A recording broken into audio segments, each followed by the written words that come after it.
Usually I like to have a very specific order for these ruminations. We do behind the scenes, gameplay, and then story. We're going to completely throw all that out the window today and just talk about story first. The story of the game is... well, I hope you enjoyed that diatribe about the story of the game. Now, I'm sorry. I have never been able to nail down the specific reason there's no story in this game. I shouldn't say no story, because even Super Mario Bros. 1 has a story. I've talked about this. But actually, the game is kind of resistant to there being a story in this one. Galeem shows up and is like, hey. And then Darkon shows up and is like, hey. And then they're both beaten, and then we win the end.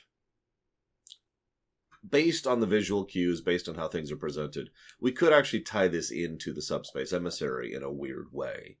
Because, spoilers for Subspace Emissary, the way that one worked is that the world of Smash, which is vaguely defined for obvious reasons, is kind of its own very fantasy setting. It follows its own rules, its own concepts of being Smash Brothers.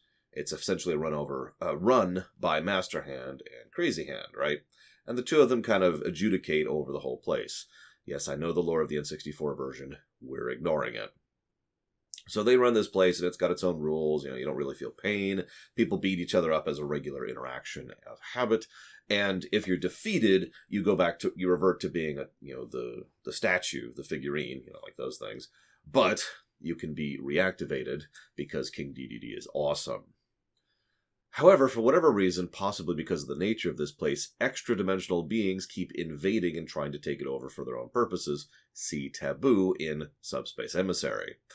So Galeem and Darkon fill the same category here. Obviously we've got light, dark, creation, destruction, whatever you want to call that, but the two of them both invade and they're like, this is going to be my place. And it feels like an argument between the two of them being settled on someone else's turf. Sometimes I refer to this as the deities playing chess. See Elden Ring for another example of this kind of concept. That is, unfortunately, however, all I've got for the narrative. Now, let me go and give my opinion. I think that sucks, because I really liked the Subspace Emissary. But not just because it was a narrative, because it gave me something to do, and it was co-op. The fact that I could sit down and play Smash with my friends was awesome. And you're probably thinking, you could do that anyways. We'll get to that. But I was thinking about this concept because this has actually come up very recently, just last year, about one of the Call of Duties. I forget which one. Please forgive me. It might have been a Battlefield, actually, but whatever. It's one of them, and it turned out that it sucked, but let's ignore that for a moment. When it was announced, they mentioned that there would be no campaign, no story mode, no single-player campaign. It was going to focus entirely on the multiplayer, an arena, brawler, whatever. Now, that, of course, meant I had no interest in it whatsoever, because I bowed out of PvP about 15 years ago. But I was looking at that, and at the time I wasn't against the idea, even though that makes it not for me. That's not necessarily a bad thing, as long as you spend all that time and effort and energy on polishing and making a very good, very precise, very well-designed multiplayer experience, then that's fine. You focusing on your strength, cool, I'm with it. Now, the Call of Duty and or Battlefield game in question did not do this. The game sucked, as previously mentioned. But this one, it really does feel like they've polished most elements of the actual versus side of things to a very, very shiny sheen. The golden number for this game was in the hundreds. It was like 116, I want to say.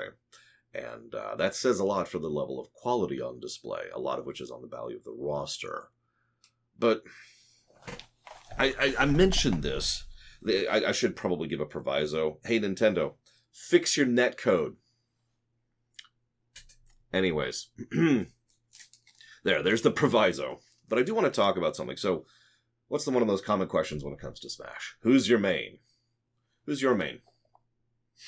Back in Brawl, it was, for me, Bowser, Peach, and if I felt like being cheap, Meta Knight, because Meta Knight was Meta Knight.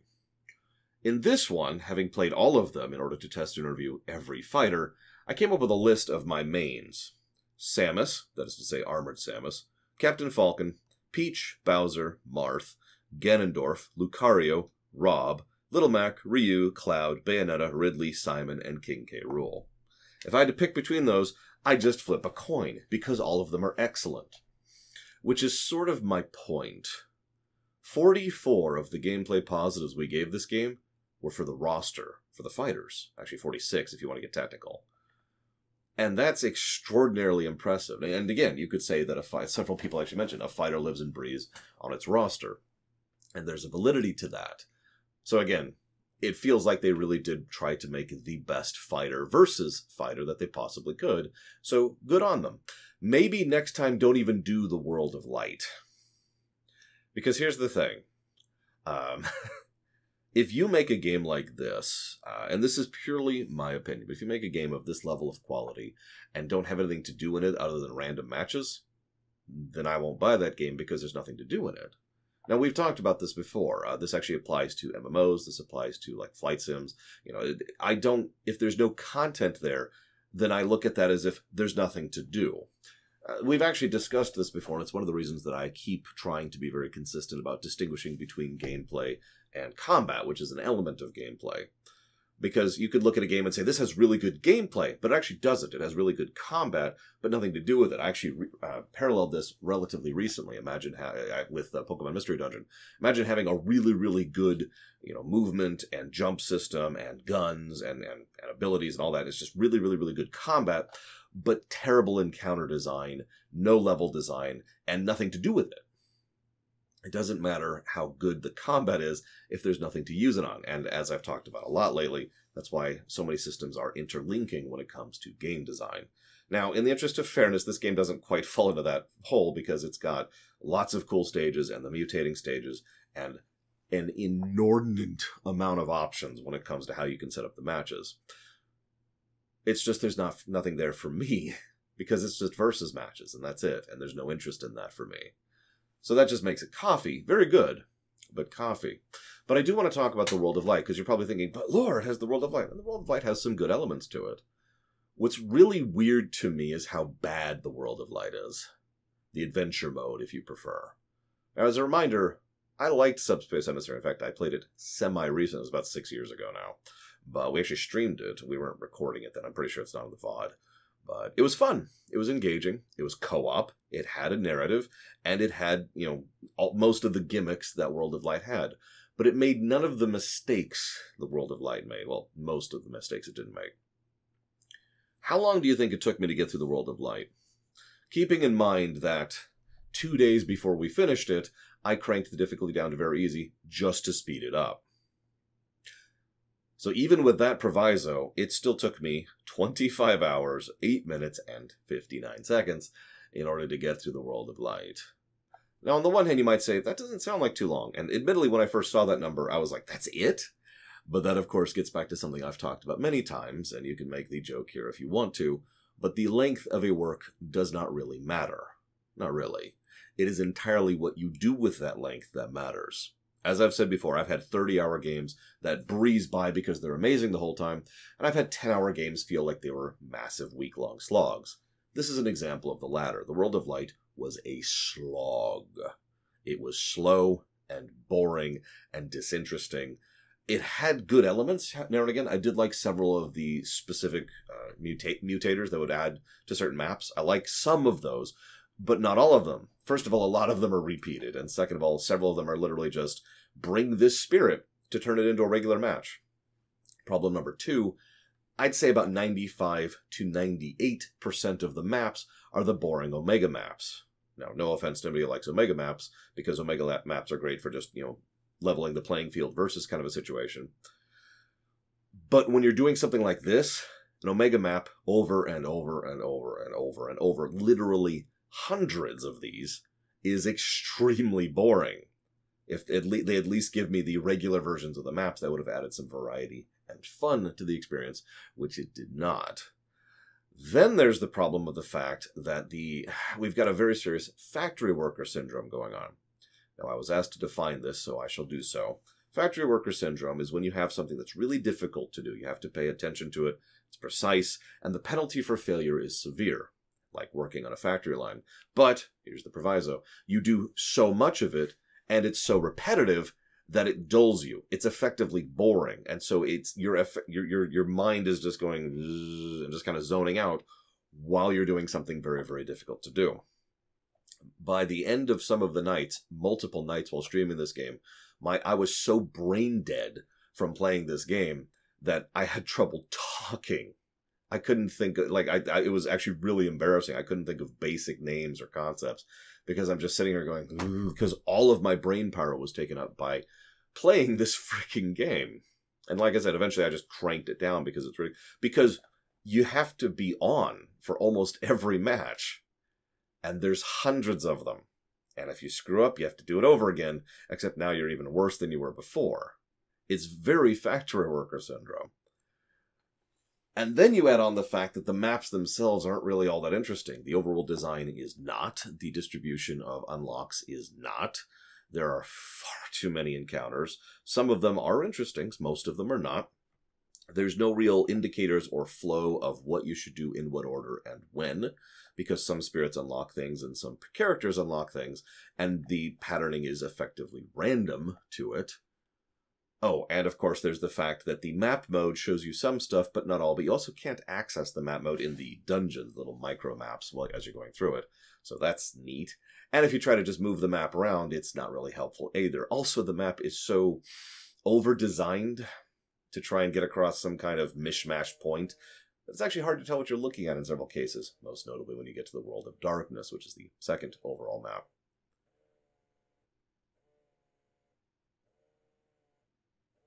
What is that noise? I'm going to have to figure that out at some point. Anyway, sorry. I could go down the list even further, but I'm going to stop, because all I'm going to say is that the World of Darkness sucked. Which is doubly a shame, because there is one element about it that is actually really, really cool. The boss fights. Spoilers. This is the closest that we're going to get to spoilers in this one. But during the game, you fight several boss fights, and I'm only going to really bring up 4 of them. I could bring up 6 of them if you want to get technical, but whatever. Point being, one of them is Dracula. One of them is Ganon, the Ocarina of Time inspired Ganon. And one of them is Marx from King Kirby, from Super All-Star. All 3 of these fights are awesome. In all 3 cases, I legitimately think they are better fights here in this game than in their original games. Better moveset, better variety, better tells, better punishments, just in general. Really, really well-designed fights. In the middle of this dreck slog of nonsense. Also, both Galeem and Darkon are excellent fights in their own right, with a huge variety of their attacks and the tells and how they escalate. Frankly, the Galeem and Darkon fights felt like Final Fantasy XIV bosses, in a good way. And each one of them was really fun, especially when you fight, again, spoilers, both of them at the same time for the true ending. Why is this really good stuff in the midst of all this dreck? I really find myself wondering if they just kind of randomized designing this, or maybe they handed out certain tasks to certain people, and some people did this, and some people did that. Because some of the puzzles in the World of Darkness, specifically, were actually kind of neat. But most of the puzzles in the World of Light were just boring. And again, way too sloggy. And the sheer number of encounters is nonsense. What really threw it into stark contrast for me was Classic Mode, which I have nothing but praise for. Because each class... because I apparently need water. Because each Classic Mode is designed specific to the character you're playing. Point number 1 in its favor. Point number 2, there's, 8 matches? And point number 3, it grades itself and scales itself based on how well or poorly you're doing. This is a good time to mention, I gave a lot of praise earlier for the roster and for the characters and all that. And the options. The AI is fantastic.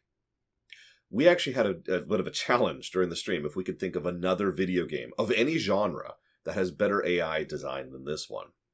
You crank that AI all the way up, and that AI is amazing. And of course, it's a true gradient, because it determines, it's not just how much health they have and how much damage they do, it determines entirely how responsive they are, how quick they are to make decisions, how much they see your attacks coming, how much they're avoiding things, how much they use certain attacks, how aggressive they are, how they move. There's a really, really great design to it. So it's actually really fun to fight AI, which is important to me for a game like this, but also I think important in general because at some point you're going to run out of other people to play and you want to just play the game, right? So even if you're really into the versus thing, having a good AI, big positive. Cool. But the World of Darkness can go to hell. I'm just going to summarize. Like one last complaint about it. The last area. You have to go back and forth and defeat dark and then light and then dark and then light to keep it balanced to get the true ending. Okay, that's a neat concept. But the paths for the light and the dark side don't feel designed. They feel randomly thrown at the wall. And so sometimes you have to do this to get to the other side to fight someone. And sometimes you have to do like this in order to get there instead of just going there. Or maybe have a fast travel thing. Make it so you can warp to any node you've already unlocked. That would have actually extraordinarily helped because a lot of time we spent on the World of Light was just spent going from point A to point B, and there's no fast travel system of any worth. And if anybody points out the warp pipe, well, I'm going to have to use my final smash on you for that one. That's the worst joke I've made today. You're welcome. What would my final smash be? A bunch of books flying at someone? Game design notes going... No. It would be like Jigglypuffs. I just bore you to sleep. Or actually, I guess that's Peaches. Sorry, Peach does that. It's just like, hey, today we're going to be talking about... This is, at its core, an extraordinarily good game. I lament how good this game is, as weird as that sounds. Because, first of all, Smash, whatever the next one is not going to be nowhere near as good. But second of all, because this did so well that it pretty much guarantees that it will never be something I want it to be. And that's fine. That's one of those weird things, right? Like, I'm happy for it and I'm sad about it at the same time. I guess we can have both emotions at once, because there's a possibility for something to be both good and bad, because life is complex. This is getting off topic. I'm happy for how good this game is. I hope its community does really well for a long time. I really do. I will never play this game again because I have no reason to. And so I am happy for it, and I am sad. Also, Bowser's awesome. I hope you've enjoyed my incredibly terrible and irrelevant thoughts. I'll see you next time.